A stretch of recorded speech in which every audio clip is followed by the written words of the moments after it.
Hi, அனைவருக்கும் வணக்கம். ஓம் சாய்ராம், ஜெய் ஜெய் சாய்ராம், குருவே சரணம், குரு கடாட்சம். இப்போது நிறைய பேர்த்துக்கு ஒரு டவுட் இல்லைங்களா, முட்டை சைவமா அசைவமா அப்படின்னு இல்லைங்களா. முட்டை அசைவம். பகவான் என்ன சொல்கிறார்? ஜீவ இம்சை கூடாது, சரிங்களா. முட்டை அசைவம், ஓகேங்களா. நிறைய பேர்த்துக்கு இந்த டவுட் உண்டு தானே, கிளியர் பண்ணியாச்சுங்களா?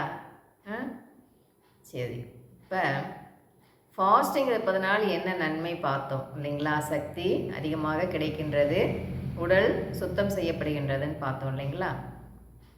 இப்போது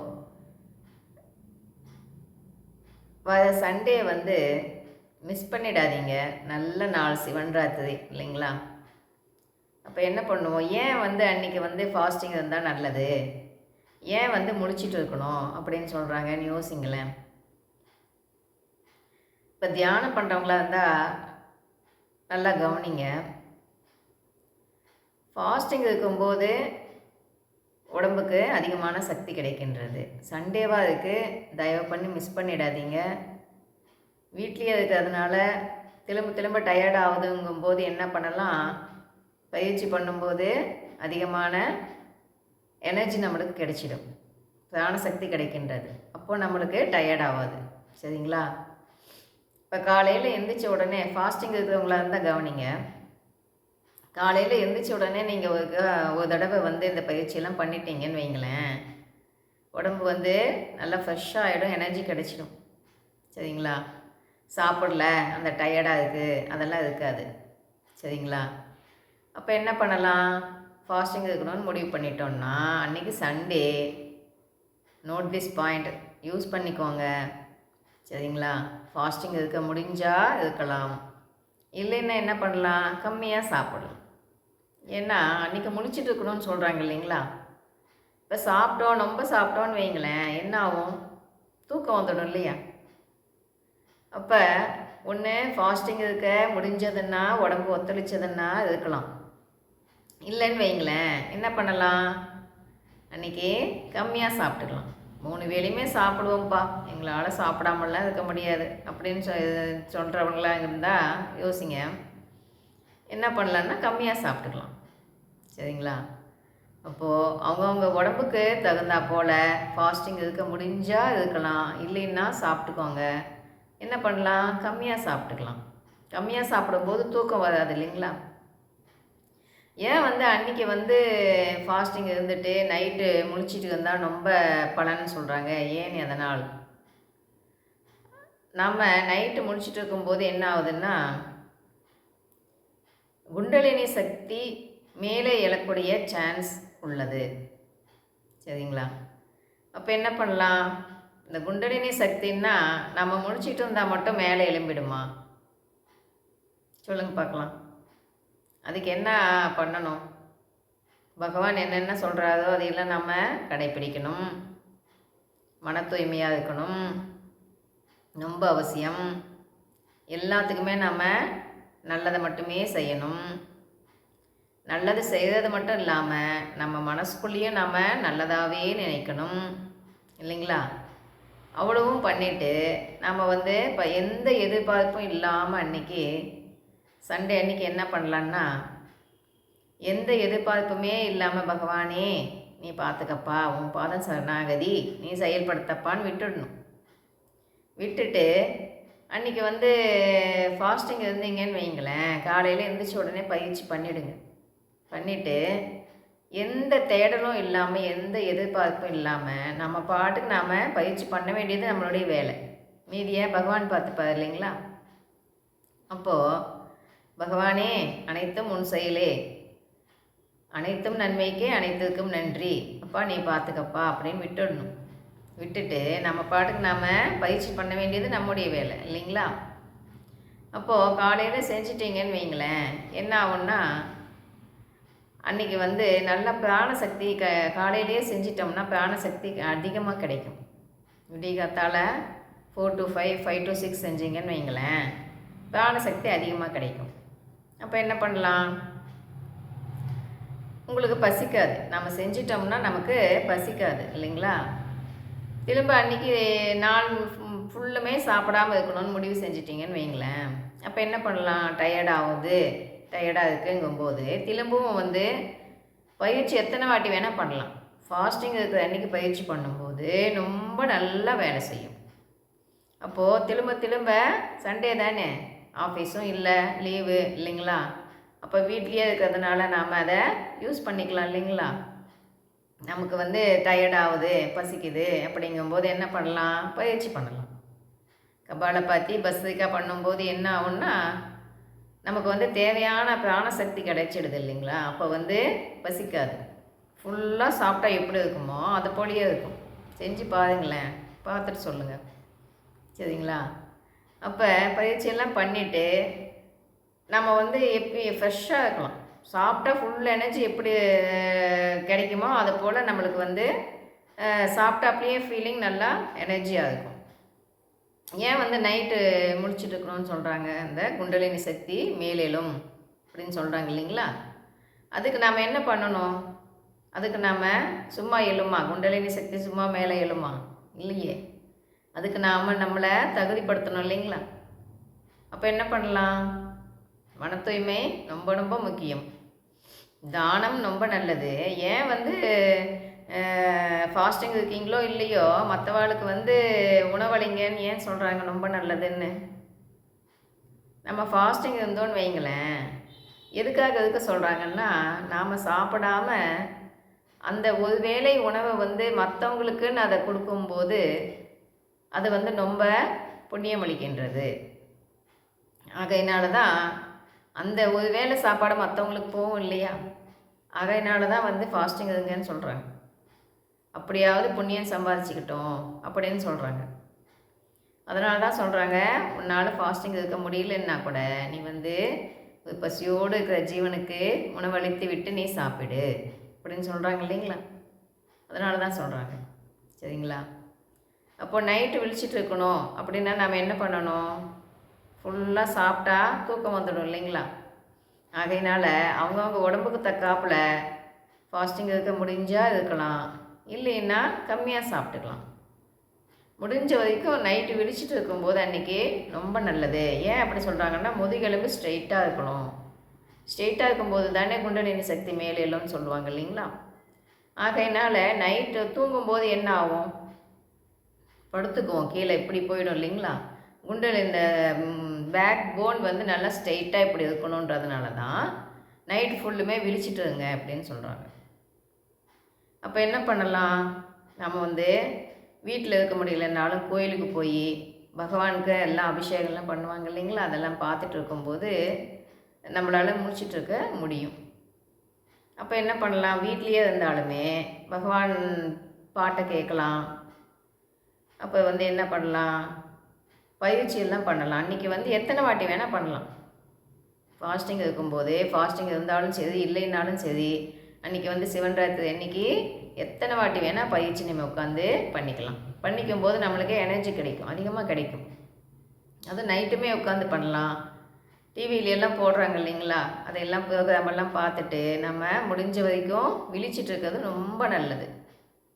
அப்போ இப்போ விழிச்சிட்டு இருந்தால் நல்லதுன்னு சொல்கிறாங்களே, அப்போ வந்து நாம் 2 நாளில் கூட நாம் வந்து நம்ம மனசை பக்குவப்படுத்திக்கிட்டு தூய்மைப்படுத்திக்கிட்டு நாம் விழிச்சிட்டு வந்தால் நம்மளுக்கு நன்மை உண்டா அப்படின்னு கேட்டோன்னு வைங்களேன், கண்டிப்பாக உண்டு.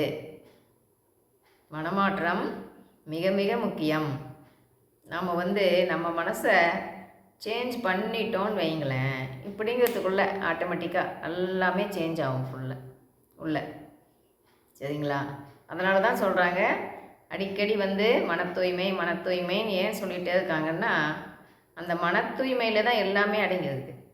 நம்ம வந்து எந்த அளவு நாம் வந்து நம்ம மனசை தூய்மையாக்கிட்டே இருக்கோமோ அந்த அளவுக்கு உள்ளுக்குள்ளே செல்ஸ் எல்லாம் சேஞ்ச் ஆகும். சரிங்களா?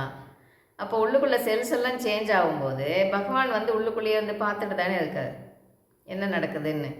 இவங்க என்ன நினைக்கிறாங்க, வெளியே ஒன்று பேசிட்டு உள்ளே ஒன்று நினச்சிட்ருக்காங்களா இல்லையா அப்படின்னு பார்த்துட்ருக்காங்க இல்லைங்களா? அப்போது என்ன ஆகும்னா, நாம் வந்து எல்லாத்துக்குமே நல்லதை மட்டும் நினைக்கணும். முடிஞ்ச வரைக்கும் எல்லாத்துக்குமே உதவி பண்ணணும். இது எல்லாமே பண்ணிவிட்டு, முடிஞ்ச வரைக்கும் நீங்கள் காலையில் எந்திரிச்ச உடனே ஒரு ஜீவனுக்கு, பசியோடு இருக்கிற ஜீவனுக்கு உணவு கொடுத்துட்டு தான் நான் சாப்பிடுவேன் அப்படின்னு ஒரு இது எடுத்துட்டீங்கன்னு வைங்களேன், கொள்கை எடுத்துட்டீங்கன்னு வைங்களேன், அதை கடைப்பிடிச்சிட்டே வாங்க. எவ்வளோ சீக்கிரம் உங்கள் லைஃப்பில் சேஞ்ச் நடக்குதுன்னு நீங்களே பார்க்கலாமே. அப்போது பகவான் வந்து சிம்பிளானதானே சொல்கிறார். உன்னால் முடிஞ்சதை நீ செய். உனக்கு யாருக்கு கொடுக்க முடியுமோ கொடு. வீட்டுக்கு முன்னாடி ஒரு பூனையோ ஒரு நாயோ காகமோ வந்து உட்காருதுன்னு வைங்களேன், அந்த பகவான் அனுமதி இல்லாமல் அது நடக்கவே நடக்காது. எந்த பேர்ட்ஸாக இருந்தாலும் சரி வந்து உட்காருது, நம்மக்கிட்ட கேட்குதுன்னா நம்ம என்ன பண்ணணும், ஃபஸ்ட்டு வந்து நாம் சாப்பிடமோ இல்லையோ அந்த ஜீவன்களுக்கு கொஞ்சோண்டு வைக்கணும்.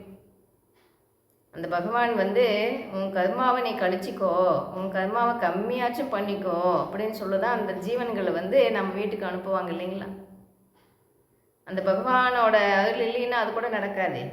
யோசிங்க. அப்போ என்ன பண்ணலாம், நம்ம வந்து அந்த பசியோடு இருக்கிற ஜீவனுக்கு உணவளித்தல் என்பது ரொம்ப ரொம்ப முக்கியம் இல்லைங்களா.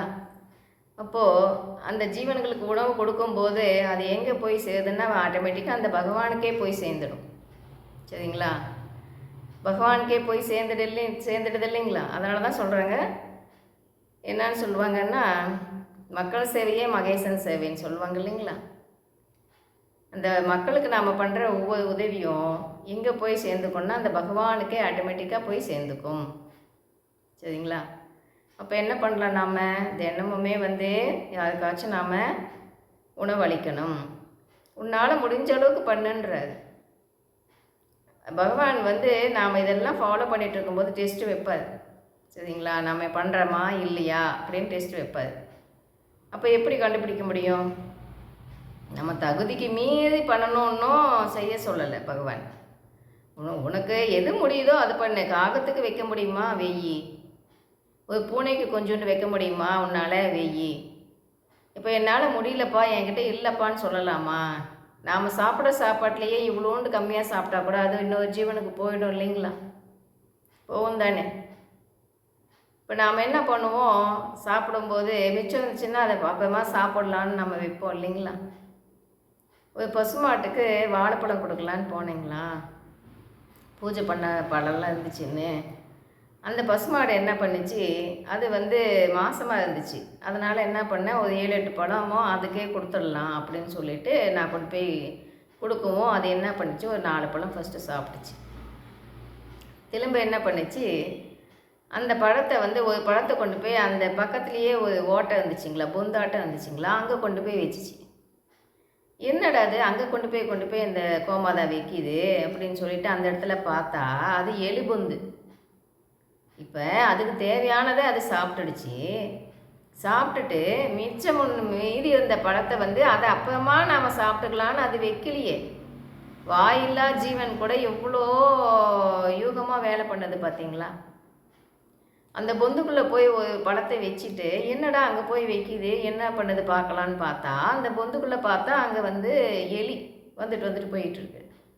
அந்த எலி வந்து சாப்பிடட்டும் அப்படின்னு அதை கொண்டு போய் அங்கே ஒரு பழத்தை வச்சிருச்சு. அப்போ அந்த 5 அறிவுள்ள அந்த ஜீவன்கள்கிட்ட இருந்து நாம் கற்றுக்கணும் இல்லைங்களா. நிறைய விஷயம் கற்றுக்கலாம் போலையே. உற்று பார்க்கையில் உலகமெங்கும் ஆசான்னு சொல்லுவாங்க. அது போல் எல்லாத்துக்கிட்டையுமே ஒவ்வொன்றும் நாம் கற்றுக்கலாம் இல்லைங்களா. அங்கே வச்சுட்டு மிச்ச பழத்தை அப்படியே வச்சிருச்சு, சாப்பிடல. அந்த பக்கம் ஒரு கோழி வந்துகிட்டு இருக்குது, அது கோழி வந்து கொத்தி கொத்தி சாப்பிடுது. இப்போ வந்து அது என்ன பண்ணியிருக்கலாம், அப்புறமா பசிக்கும் போது நாம் சாப்பிட்டுக்கலாம் அப்படின்னு அதை எடுத்து வச்சுருக்கலாம் இல்லையா. அதுக்குன்னு அது பண்ணலையே. அது சாப்பிட்டுட்டு மிச்சம் இருந்ததை உடனே அடுத்த ஜீவனுக்கு அது கொடுக்குது. அதை பார்த்து நாமளும் கற்றுக்கலாம் இல்லைங்களா. நாம் என்ன பண்ணுவோம், அப்புறமா பசிக்கும் போது சாப்பிட்லாம் அப்படின்னு வைப்போம் இல்லைங்களா. அது எவ்வளோ உஸ்தியாக வேலை பண்ணுது, பார்க்கவுமே எனக்கு ஆச்சரியமாக போயிடுச்சு எனக்கு. அப்போ எதுக்கு நம்மளுக்கு பகவான் கொடுக்குறாருன்னா, நம்மளுக்கு வச்சுட்டு மிச்சமாவது அடுத்தவங்களுக்கு உதவி பண்ணணும். பண்ணுறோமா இல்லையான்னு பார்ப்பார். பண்ண தான் மேலே மேலே நம்மளுக்கு கொடுப்பார் பகவான். சரிங்களா. அப்போ எல்லாத்துக்கிட்டேயுமே இருக்கிற அந்த அந்த அந்த நல்ல விஷயம் ஒவ்வொன்றும் வந்து நாம் டக்குன்னு அப்படியே கேட்ச் பண்ணணும் இல்லையா? அந்த கோமா தான் அப்படியே என்னையே பார்க்குது. பார்த்துட்டு என்னடா இது பண்ணுது, இது மூலிமா என்ன எனக்கு பகவான் சொல்கிறாரு நான் உத்து உத்து கவனிச்சிட்டே இருக்கேன் நான். அதை வச்சுட்டு அதுக்குன்னு மிச்சம் வைக்கலைங்க. அப்பப்போ அப்பப்போ அடுத்த ஜீவனுக்கு கொடுக்குது. அது நான் எவ்வளோ நல்ல விஷயம் பார்த்தீங்களா? மனுஷங்கள்லாம் என்ன பண்ணுவாங்க, நாளைக்கு நம்மளுக்கு ஆகும், நைட்டுக்கு ஆகும், மத்தியானத்துக்கு ஆகும் அப்படி நினைப்பாங்களா இல்லையா? சொல்லுங்க பார்க்கலாம். அது அப்படி நினைக்கவே இல்லைங்களே.